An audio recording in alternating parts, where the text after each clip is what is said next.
Il-kompetizzjoni tat-tazza tad-dinja tax-shooting range li ser tittellaf ta' Kandja ser issarraf f'aktar tisħiħ fl-ekonomija b'mod partikolari mis-settur turistiku. Dan hekk kif sa minn 4 xhur qabel jitnieda dan l-avveniment importanti. In-numru tal-ili bbukjati fil-lukandi Maltin għal din il-kompetizzjoni tela għal 1600 lejl, li ma' numru mistenni li jkompli jiżdied fix-xhur li ġejjin.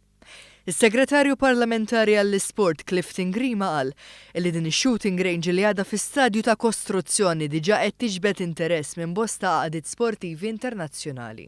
Dan il-proġett li anke kien fil-manifest elettorali tal-Partit Laburista huwa investiment bil-għaqal li qed iħares fit-tul fil-qasam sportiv, kif ukoll qed iservi bħala mira għal aktar tkabbir ekonomiku. Huwa semma kif permezz ta' dan il-proġett l-atleti qegħdin jitħarġu bil-għan li jiġbdu aktar dixxiplini tal-isparar lejn pajjiżna. Li għandek numru ta' atleti Maltin illi anka din jieħdu numru ta' korsijiet intensivi ta' taħriġ sabiex ikunu propju jistgħu jaħdmu bħala uffiċjali u huma stess ikunu jistgħu jattiraw sports ieħor tal-isparar ġew pajjiżna li jista' jiġi prattikat ġew dawn ir-ranges u jkunu jistgħu jagħmluha ta' uffiċjali huma stess. Għal din il-kompetizzjoni prestiġjuża f'Malta ser ikun hawn aktar minn 450 atleta u uffiċjali ġejjin mid-dinja kollha.